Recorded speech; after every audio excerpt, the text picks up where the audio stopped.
दोस्तों, क्या कभी आपने सोचा है कि एक औरत का और आग का कितना अजीब रिश्ता है। अपनी पवित्रता को मनवाने के लिए उसे वफा की आग से गुजरना पड़ता है। अपनी सलाहियतों को मनवाने के लिए उसे चूल्हे की आग से गुजरना पड़ता है। अपनी सुहागन होने के लिए उसे हवन कुंड की आग से गुजरना पड़ता है। और अपनी बेटी होने के लिए उसे दहेज की आग से गुजरना पड़ता है। और दहेज की आग में झुलसने और फना होने के बाद भी ये आग नहीं बुझती, उसे फिर आखिर में चिता की आग से गुजरना पड़ता है। आखिरी आग कब बुझेगी? तू आग में है दुल्हन, जिंदा भी जली बरसों, सांचे में हर एक गम के चुपचाप ढली बरसों। वो तेरा ही अपना है जिसने ये सितम ढाया, सिक्कों के लिए तुझको इस हाल में पहुंचाया। तुझको कभी तड़पाया, तुझको कभी जलवाया। अरे जालिम की हिमायत है चुप रह के सितम सहना, तकदीर के कदमों पर सर रख के पड़े रहना। मर मर के भी क्या तुझको अब तक समझ ना आया, हक जिसने नहीं छीना हक उसने नहीं पाया। हक जिसने नहीं छीना हक उसने नहीं पाया। हक जिसने नहीं छीना हक उसने नहीं पाया। दोस्तों, दहेज की आग से झुलसे हुए बहुत से दामन आज हमारे स्टूडियो में मौजूद हैं। आइए इन जिंदगियों से, इन चेहरों से, इन सूरतों से, इन बदनसीबों से मुलाकात करें। तो आइए मुलाकात करें एक ऐसी बदनसीब औरत से जो जिंदा तो है मगर उसके पास जिंदगी नहीं, सांस तो है मगर उसके पास सांसें नहीं, जिस्म तो है मगर उसके पास रूह नहीं। उसका नाम तो ज्योति है मगर जिंदगी उसकी अंधेरों में है। आइए मुलाकात करें। आपको जैसा कि अखबारों में भी आया है और हमने सुना भी है, आपने भी बताया, तकरीबन 2 साल एक 10 फुट बाई 10 फुट के कमरे में बंद रखा, कैद रखा। क्या ये सच है? हाँ जी, ये सच्ची बात है। HMP 12.5 गज में ना उन्होंने 2 साल तक मुझे वहाँ पे बंद करके रखा था। बस सूखी रोटी देते थे, चार दिन बाद कहते थे ये पढ़िए खा ले। अगर मैं गलती से बोलती थी कि मुझे ऐसी रोटी क्यों दे रहे हो, बीमार हो जाऊंगी, तो कहते कि हमारे पास इतना पैसा नहीं है कि तुझे अच्छी अच्छी रोटियां बना के खिलाएं। इतना पैसा चाहिए तो मैं माँ से मांगा कर क्यों नहीं मांगती। आपको जब कमरे में बंद कर दिया, बाहर नहीं जाने देते थे? नहीं, किसी से भी बोलने नहीं देते थे कि 2 साल तक तो अंदर से ताला लगा, बाहर से ताला लगा देते थे ना। बिल्कुल अंधेरे कमरे में रहती हाँ थी जी, आप? अगर आप वहाँ पे जाके देखेंगे ना तो 2 मिनट भी वहाँ पे खड़े नहीं हो सकते। जिस तरह से मैंने वहाँ 2 साल अंदर काटे हैं। छोटी छोटी बातों पे मारते थे, कभी सरिये से, अगर सब्जी में थोड़ा नमक पड़ जाता था तो मुंह पे सब्जी गरम गरम मारते थे। कपड़े में थोड़ा सी खराबी हो जाती तो बाल पकड़ के मारते थे कि कपड़े धोए ही ऐसे। मेरे पेट में बच्चा था तो नंद ने मुझे सीढ़ियों से नीचे गिरा दिया। 2 बार तो ससुराल वालों ने मिट्टी का तेल डाल के आग भी लगा दिया। और मेरी नंगी तस्वीरें खिंचवा के ना सबको कहते थे अगर तुमने अपने घर वालों के खिलाफ बयान नहीं दिया तो हम तुम्हारी गलत तस्वीरें अखबार में छपवा के और भैया को देख के ना तुम्हें बदनाम कर देंगे। किसने खींची थी आपकी तस्वीरें? सास ने, नंद ने और जेठ ने और आदमी ने, चारों ने मिलकर कुछ नशे की ना दवाई खिला दी थी, फिर तस्वीरें खींची थी। आपने कभी कुछ शोर मचाया, कुछ आवाज उठाई, किसी को बुलाया? तो मैं शोर नहीं मचा सकती थी ना। वो कहता अगर तूने जरा सा भी शोर मचाया मुझे पता चल जाएगा, जो तेरी तस्वीरें है उसी टाइम छपवा दूंगा। मैं तो कह दूंगा कि मेरी बीवी है ही नहीं, मैं इसको जानता ही नहीं। और आप इस बात को जाहिर मान जाती थी, डर जाती थी? मैं डर के चुप चुप जो कहते थे वही हाँ हाँ करती रहती थी। मम्मी पूछती थी कि ज्योति तुझे क्या होगा, चुप चुप रहती है। मैं कहा मम्मी मैं ससुराल में बहुत कम बोलती हूँ इसलिए मैं चुप चुप रहती हूँ। आपकी माता जी हैं? हाँ जी। आपकी बच्ची इस हाल में गई थी वहाँ? नहीं जी, बहुत सुंदर थी, बहुत अच्छी लगती थी। ये अपने 2 पाँव पे चलकर गई थी? जी, बहुत अच्छी गई थी। इस दुनियादारी के देश समाज के कारण मैंने इनको जैसे भी हाथ पीले करने की कोशिश करती थी। मैंने ये सोचा था कि अपने घर में जाके खुश होके खाएंगे। मुझे नहीं पता था ऐसे दरिंदे भी बंदे कहीं होते हैं। और जो भी मेरी बेटी के साथ इन्होंने करा है ना, मैं ये भगवान से चाहती हूँ कि किसी बेटी के साथ ऐसा नहीं होना चाहिए। ये 2 साल तक एक कमरे में बंद रही, भूखी प्यासी रही, इनको टॉर्चर किया गया, तंग किया गया, मारा पीटा गया, आपको पता ही नहीं चला? नहीं जी, अगर इन्होंने, मैंने ये मेरे को मिलने नहीं देते थे। और फिर जब ये लड़की बयान देती थी तो ये कहती थी डर के मारे कि मेरी माँ नहीं है या मेरे ब्रदर नहीं है। फिर ये ले जाते थे घर में तब भी मारते थे, जब ये इनको तैयार करके आते तब भी ये मारते थे। और ये कहते थे कि अगर तुम हमारी तरफ बयान करा तो हम तो मैं माँ को ख़त्म कर देंगी, अपने भाइयों को ख़त्म कर देंगी। इसी से मैं भगवान के भरोसे छोड़ दिया कि मेरी बेटी होगी तो मुझे ज़रूर मिलेगी एक दिन। कहाँ कहाँ चोटें आई हैं इनको? सारे जी, पूरे ये शरीर में कुल्ला आई है। टूट गया है हड्डी का। बैकबोन टूट गई है। नहीं तो पहले इसकी हालत, कोई खाना भी नहीं खा सकती थी ये ढंग से। जब हम इसको 2 रोटी भी खिलाते थे ना, कहती थी मेरे को यहाँ दर्द होता है, पेन होता है बहुत। तो डॉक्टरों की वजह ये थी, तो डॉक्टर कहते थे इसकी सारी नाड़ियाँ सूख गई हैं, इस वजह से ये खाना हजम नहीं हो रहा इसको। माता जी, ये ऐसा अभी हुआ है कि इनके आंसू सूख गए हैं या पहले भी ऐसी थी, या इनको इतना शॉक लगा है? इतना जोर, देखो ये ऐसे रहती है, देखो जो गुम जैसे हो गई। फिर हमने मैडम जी के पास गए, इन्होंने हमारी लड़की का बहुत बहुत सुनाई करी, और हम अब क्या कर सकते हैं, इनका बहुत भारी एहसान समझ सकते हैं हम, जिसने माँ की कलपती आत्मा को इन्होंने बेटी मिला दी हमारे को। हम और कुछ नहीं, हमारे पास और कुछ नहीं, दुआएं हैं बस। दोस्तों, जब एक लड़की अपने घर की दहलीज लांघती है, शादी के पवित्र बंधन में बंधती है, हाथ में सुहाग की मेहंदी सजाती है, तो साथ में सजाती है बहुत से सपने, बहुत सी उम्मीदें, बहुत से ख्वाब। और जब वो टूटते हैं, चूर चूर होते हैं, तो बहुत बुरा लगता है, बहुत ज़्यादा बुरा लगता है। दोस्तों, हमारे बीच मिसेस सुमन नलवा भी बैठी हैं, क्राइम अगेंस्ट विमेन सेल में ACP हैं। आइए इनसे मुलाकात करें। सुमन जी, ऐसे लोगों का क्या हशर करना चाहिए, पहले तो ये बताइए। जो कल्प्रिट्स हैं, ऑफ कोर्स हमारी तो यही कोशिश रहती है उनको मैक्सिमम पनिशमेंट मिल सके and they should be convicted, so that we have some examples. एक एग्जांपल सेट कर सकें कि वो इससे they can't get away with it. अभी फीलिंग रहती है कि नहीं कॉम्प्रोमाइज हो जाएगा, कुछ हो जाएगा and they will go Scott free, but ऐसे कन्विक्शंस होना एंड दैट टू टाइमली। अगर ये कन्विक्शन 25 साल या 20 साल बाद हो रहा है, उसकी जगह 2 साल या 3 साल के बाद हो, it will set a very good example. एक इफेक्ट पड़ेगा लोगों में, it will have a deterrent effect. कुछ आप बताना चाहेंगी ऐसे लोगों को जिनके साथ ऐसे हादसे हो रहे हैं कि वो कहाँ जाएं, क्या करें? एक जब लड़की आती है, जरूरी नहीं है कि वो इसी स्टेज में आए, वो बहुत पहले स्टेज में आ सकती है, लेकिन एक हिचक रहती है किसी भी थर्ड पर्सन को अपनी प्राइवेट लाइफ के बारे में बताना। पेरेंट्स को ही बताने में इतनी तकलीफ है, जब पता हो फाइनेंशियली वायबल नहीं है, कहाँ जाऊंगी, कहाँ रहूंगी, उसमें एक हिचक रहती है कि किसको बताऊं। द मेन थिंग इज, यहाँ पर कोई ऐसी जगह नहीं है जहाँ पर लड़की रह सके। यहाँ पर तो ज्योति इज लकी कि उसका भाई और उसकी मदर उसको सपोर्ट कर रहे हैं। व्हाट अबाउट केसेस जहाँ पर ऐसे भाई या ऐसे मदर ना हो जो 2 साल तक परस्यू करते रहे एक केस को? तो आप सुमन जी पढ़ी लिखी भी हैं, एक ओहदे पर भी हैं, ज़हीन भी हैं, औरतों को क्या बताना चाहती हैं? मैं यही कहना चाहूँगी कि अगर आप जाती हैं तो you must discuss it out. अगर आप किसी मुसीबत में हैं, ये उनके लिए शर्म की बात नहीं है। अगर उन पर कोई अत्याचार कर रहे हैं, उसमें उनकी कोई गलती नहीं है। अगर उनके साथ उनका पति खराब है तो ये उनकी गलती नहीं है कि उनको शर्मनाक होना पड़े सोसाइटी को बताने के लिए, या वो किसी को बता ना पाए। उनको इस बात में हिचक नहीं होनी चाहिए। I think they should be ready to shout at their roof tops कि हाँ मेरे साथ ऐसा हो रहा है। This is what I want to tell. Thank you very much. दोस्तों, आपके हजारों खत हम तक पहुंचे और सैकड़ों टेलीफोन कॉल्स आई हैं। हौसला अफजाई के लिए बहुत बहुत शुक्रिया। अब अगर आप मुश्किल में हैं, दर्द में हैं, तकलीफ में हैं, तो घबराइएगा नहीं, हम आपके साथ हैं। हमारे दरवाजे पर दस्तक दीजिएगा। दोस्तों, आइए अब एक ऐसी महिला से मुलाकात करें जो बाहर से तो शायद 30-40% जली हुई हैं, मगर अंदर से पूरी तरह से बुझी हुई हैं। मुलाकात कीजिए मिसेस सरिता त्यागी से। सरिता जी, आपकी शादी को कितना अरसा हो चुका है? मेरी शादी को 9 साल हो गए सर। तो फिर शादी के बाद क्या हुआ? सर शादी के 3-4 महीने तो सही रखा उन्होंने, फिर मेरे साथ उन्होंने टॉर्चर शुरू कर दिया। क्या टॉर्चर करते थे? वो बात बात पर मारते थे, कहते खाना बनाना नहीं आता तुझे, काम करना नहीं आता। मेरी सास हर बात यही कहती थी कि तेरे हाथ पैर डायन जैसे लगते हैं, तू भूतनी जैसी लगती है, चुड़ैल जैसी लगती है। कहने लगे तू बांझ है, हिजड़ा है, तो हमें नहीं रखना, हम तो अपनी लड़की की दूसरी शादी कर देंगे।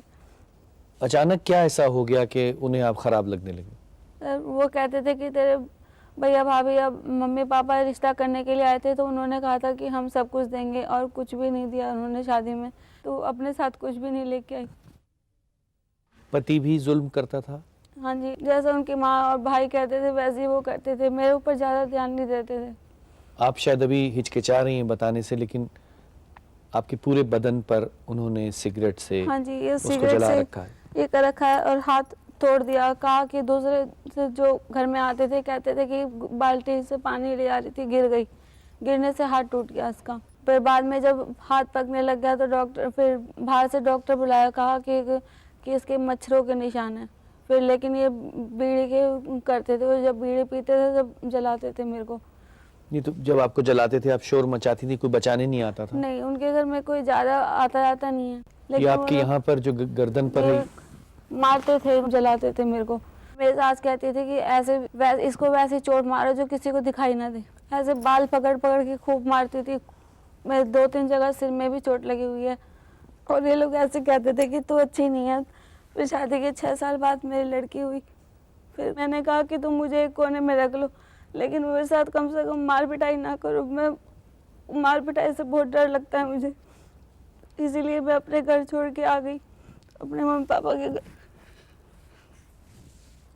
अब उन्होंने नया वो लगाया कि मैं प्रेग्नेंट हूँ, तो उन्होंने कहा कि ये बच्चा मेरा नहीं है, गलत है, तू अपने घर से ही, गलत है। वहाँ कई बार फोन आ चुके हैं कि हम तो अब ले आना चाहते हैं, लेकिन उसकी लड़की के मम्मी पापा भेज नहीं रहे उसे लड़की को। लेकिन सर मैं अब उस घर में बिल्कुल नहीं जाना चाहती। डर गई आप बहुत ज्यादा? सर मुझे नहीं जाना बिल्कुल भी। आपकी बच्ची कहाँ है? मैं उसको वहीं छोड़ के आई हूँ, वो कम से कम उसे तो रखेगा।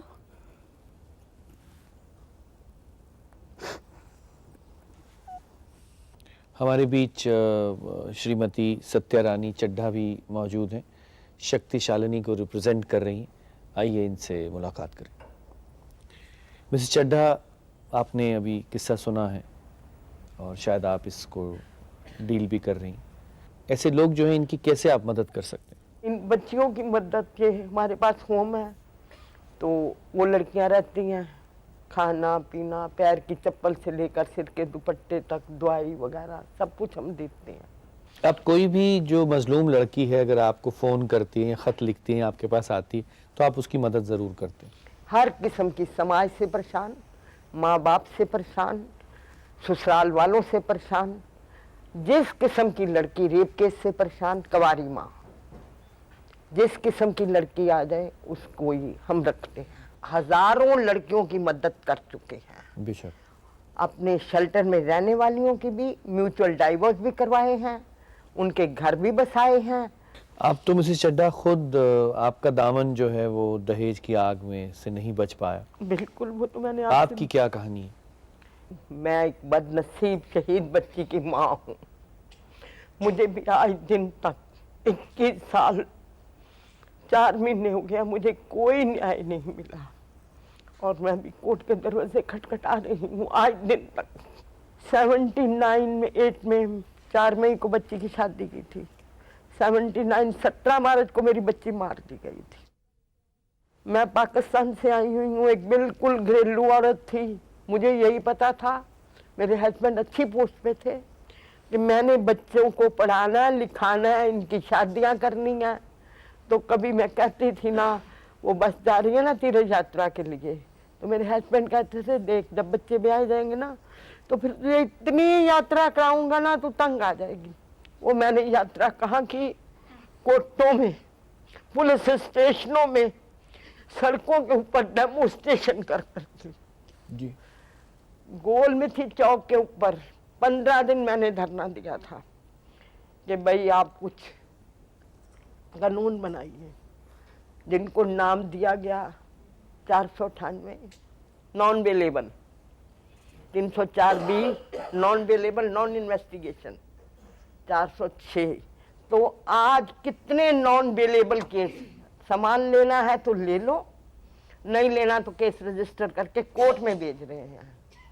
हम बच्ची को यही समझाते हैं कि बिटिया रानी सामान ले ले, कोर्ट में जाएगी ये भी नहीं मिलेगा। और आज स्त्री धन किसको मिल रहा है? गलती हम लोगों की। मैं भी एक माँ हूँ, मेरी भी इसमें गलती है कि जो हम डॉरी रजिस्ट्रेशन नहीं करवाते। बिल्कुल। और ये जरूर होना चाहिए। और उधर तो हमारी सरकार ये कह रही है हम औरतों के लिए ये कर रहे हैं वो कर रहे हैं। क्या कर रहे हैं कि 20-20 22-22 साल मर्डर केस ही नहीं खत्म हमारी सरकार कर रही है। ये हमारे court, supreme court, high court है। बहुत बहुत शुक्रिया। जो कुछ घट रहा है वो भी सच है, जो सुना जा रहा है वो भी सच है, जो बताया जा रहा है वो भी सच है। मगर इससे बड़ा भी एक सच है कि जो दहेज लेने वाला है वो तो गुनहगार है ही, लेकिन जो दहेज देने वाला है वो उससे बड़ा गुनहगार है। दोस्तों, दहेज की आग में बुझी, फना हुई, ख़त्म हुई एक और ज़िंदगी के रिश्तेदारों से मुलाकात कीजिए। अब भावना की शादी को कितने साल हो गए थे? साल नहीं हुए, 5 महीने हो गए सारे। 26 जनवरी को हमने उसकी शादी करी है और 26 जून को उन्होंने उसे ख़त्म कर दिया। क्या हुआ था? बस दहेज के पीछे ही पैसा मांगते थे। हमने सब कुछ दिया, टीवी, कलर टीवी, फ्रिज, कपड़े धोने की मशीन, जो भी सामान होता है। तो जब शादी डोली जाने लगी तो कहती है हमारे को कैश चाहिए।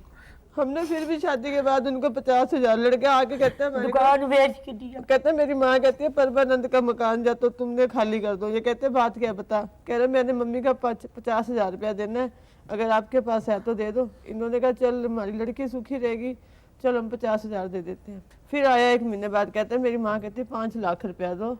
तो तब लड़की, तुम लड़की को देखना चाहते हो तो 5 लाख रुपया दो, नहीं देखना चाहते तो आगे अंजाम देख लेना। वो अंजाम मैंने देख ही लिया। वो रात में बिल्कुल नहीं सोई, मैं क्या पता नहीं लड़की के साथ क्या क्या जुल्म हो रहा है। लड़की की आंखों में इतने आंसू, 5 महीने लड़की की शादी को लड़की की आंखों से आंसू नहीं सूखा। पता नहीं उसमें क्या क्या जुल्म करते रहे। मेरी लड़की थी, लड़की ने हमारे को नहीं बताया कि मेरे को मारती है। बाद में एक सास मारती थी? सास मारती थी, पति भी मारता था, देवर भी। नंद की शादी हुई, नंद भी रोज ही आती थी। कैसे मारा फिर उसे? कि पहले लड़की को दवाई पिलाई उन्होंने दूध में घोल के, जहर डाला लगाया लड़की फिर को। इन्होंने सीट खोली हुई है सामने, बड़ी सारी सीट वो खोल के तो तारा लगा के इसको करंट लगाया, बड़ी बुरी तरह मारी, ऐसे ऐसे करंट लगाया। करंट लगाने के बाद फिर उन्होंने की कीता, तले रख के बड़ा मेज, फांसी भी लगाई उसको। उत्ते छोटा जा मेज रखा, रख के फिर उन्होंने रस्सी लगाई। रस्सी से भी रस्सी से भावे मारी गई उसी।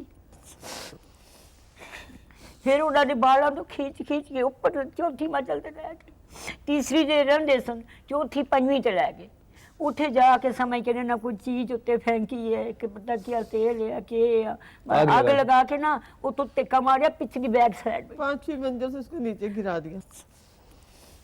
चौथी 5वीं मंजिल में और उत्ते खड़ वो लोग के। भाग गए उसके बाद। अच्छा, फिर वो ना पिछली बैक में साइड में फेंक दिया, उसका सिर फट गया, सिर फट गया, हालत खराब, छाती सब जल गई, सब कुछ जल गया। फिर वो किसी बंदे ने कम्बल उत्ते कोई पाया, किसी ने डका ते ऐसी मंदी मौत तड़फा के मार। एक बार गले में रस्सी डाल के मार दे वो गल और खत्म भी हो जाएगी। इसको बड़ी बुरी आए तरह दिन बस वो लोग मांग करते थे कि हमारे को इतना बस दो, तंग इतना कर दो। दे। जो लड़की रोकड़ा नहीं लाती वो लड़की अब सुखी नहीं रहती। तू रोकड़ा नहीं लाई तो सुखी कहाँ से रहेगी। हमारी लड़की को मेरे घर छोड़ जाते, चलो मेरी लड़की तो बच तो जाती वो है। अपने खाना खाते थे सामने कुर्सियां पे बैठ के, फिर पैसा चढ़ा दिया होगा, हमारा तो क्या हो सकता है, हमारी कौन छोड़ेगा। दोस्तों, ये जो बुजुर्ग हैं, इनकी आंखों में, इनके आंसुओं में आपने यादों की तड़प देखी होगी। पता नहीं इन्हें कभी इंसाफ मिल पाएगा कि नहीं। क्या आपने कभी सोचा है कि हमारे इस समाज में, हमारे इस देश में बहुएं क्यों जलती हैं, उन्हीं का दामन क्यों आग पकड़ता है, उन्हीं का स्टोव क्यों फटता है, कुछ सास क्यों नहीं जलती? दोस्तों, हमारे बीच मिसेस मोहिनी गिरी भी मौजूद हैं, गिल्ड ऑफ सर्विसेज को रिप्रेजेंट कर रही। आइए इनसे बातचीत करें। मोहिनी जी, आखिर ये आग कब बुझेगी?